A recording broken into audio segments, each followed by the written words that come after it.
ચાલો સરસ મજાનું ફૂલ બનાવી દો. અદબ. આજે કઈ વાર્તા કરવાની છે? બીરબલની ખીચડી. હા. દરબારીઓના ચડાવવાની એક વખત બાદશાહ અકબરે એક જાહેરનામું બહાર પાડ્યું. શું બહાર પાડ્યું? જાહેરનામું. જે પણ વ્યક્તિ આવતી પૂનમની પૂરી રાત ગામના તળાવના મધ્યમાં ઊભી રહેશે તેને 1000 સુવર્ણ ચંદ્રનું ઇનામ આપવામાં આવશે. માગસર મહિનો હોવાથી શિયાળો પૂર બહારમાં ખીલ્યો હતો. શું ખીલ્યું તું? શિયાળો. માટે પૂનમની આખી રાત તળાવ મધ્ય ઊભા રહીને કાઢવી ખૂબ અઘરી કહેવાય. કોઈ તૈયાર થયું નહીં, પણ એક વ્યક્તિ તૈયાર થઈ. એની પાસે પોતાની માતાનો ઈલાજ કરાવવા જેટલા પણ પૈસા નહોતા. એટલે એ વ્યક્તિ છે ને એ તૈયાર થઈ ગઈ અને માથે ખૂબ દેવું હતું. એટલે એ ભાઈએ એના માટે તૈયારી કરી. પૂનમની રાતે તે આખી રાત તળાવની વચ્ચે ઊભો રહ્યો. ક્યાં ઊભો રહ્યો? તળાવની વચ્ચે. પૂનમની રાતે આખા ગામે એના વખાણ કર્યા. શું કર્યું? જ્યારે ઇનામ આપવાની વાત આવી ત્યારે કેટલાક લુચ્ચા દરબારીઓએ અકબરને ચડાવ્યો. જાપના એ તો તળાવની સામે એક મહેલ છે. શું છે?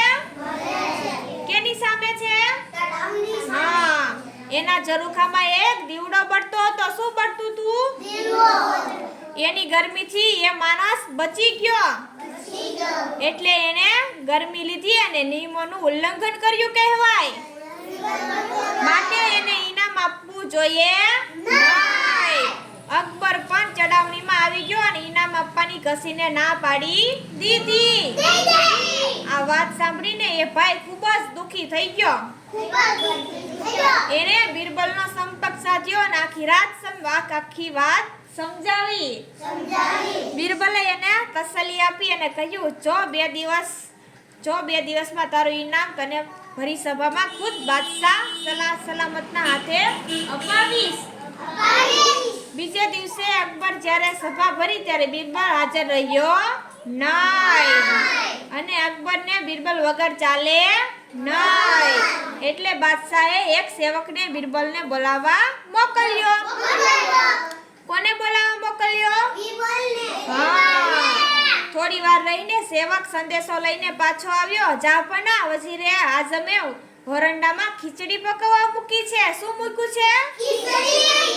એટલે એમણે કહ્યું ખીચડી પાકી જશે એટલે તેઓ હાજર થઈ જશે. લગભગ 2 કલાક વીતવા છતાં બીરબલ હાજર થયો નહીં. એટલે અકબરે ફરી સેવકને મોકલ્યો. કોને બોલાવવા? બીરબલને. સેવક આ વખતે પણ એ જ જવાબ લાવ્યો, ખીચડી પાકશે એટલે આવશે. અકબર વિચારમાં પડી ગયો, પણ એને થયું હશે આવશે. એ આખો દિવસ બીરબલ વગર જ સભા ચાલી. દરમિયાન બીજી 3 વખત સેવક જઈ આવ્યો, પણ દર વખતે એક જ જવાબ લઈને પાછો ફરતો, ખીચડી પાકશે એટલે આવશે. બીજા દિવસે સવારે ફરી સભા ભરાઈ. શું ભરાનું? સભા. ફરી બીરબલ ગેરહાજર. કોણ ગેરહાજર હતું? બીરબલ. કોણ ગેરહાજર હતું? ફરી અકબરે સેવકને દોડાવ્યો. ફરી એ જ જવાબ આવ્યો, ખીચડી પાકશે એટલે આવશે. પણ આ વખતે દરબારીઓએ અકબરને બીરબલ વિરુદ્ધ ચડાવવાનો મોકો મળી ગયો. શું મળી ગયું? મોકો. એટલે એમણે બાદશાહને કહ્યું, જાપના વઝીરજી, ખીચડીમાં એવું તે શું પાકે છે કે હજી સુધી ખીચડી નથી ચડી? અને એમને માટે ખીચડી એ તમારા હુકમ કરતા વધારે વાલી થઈ ગઈ હશે?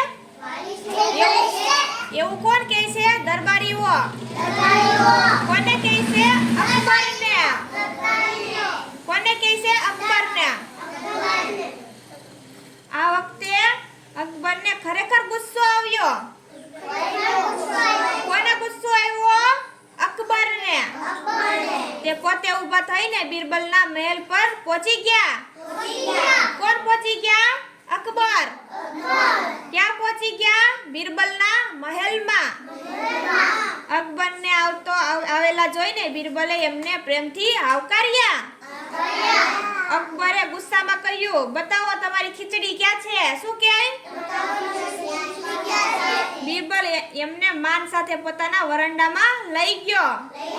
ક્યાં લઈ ગયો? વરંડામાં. ત્યાં મોટા ખુલ્લા વરંડામાં બિરબલે 3 મોટા બાંબુઓ ઊંચો ફાળકો બનાવી ઉપર એક નાનકડી માટલીમાં ખીચડી પકાવવા મૂકી. ક્યાં મૂકી હતી? વરંડામાં.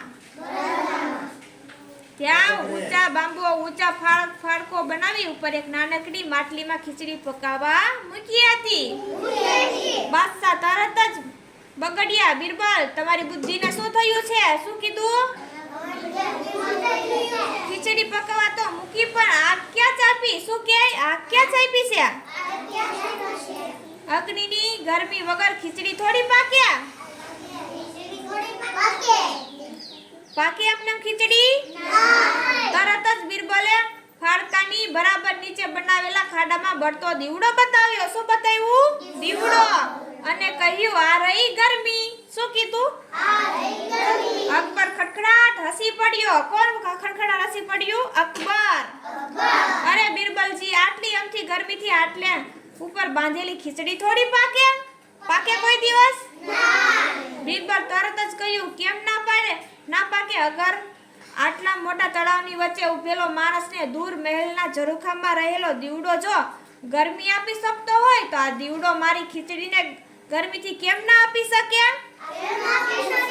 અકબર શાનમાં બધું જ સમજી ગયો. કોણ સમજી ગયું?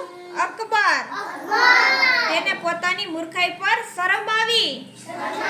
તરત જ પેલી વ્યક્તિને પોતાના દરબારમાં બોલાવી બધા વચ્ચે પોતાના હાથે ઇનામની સુવર્ણ મુદ્રા આપી સન્માનિત કર્યો.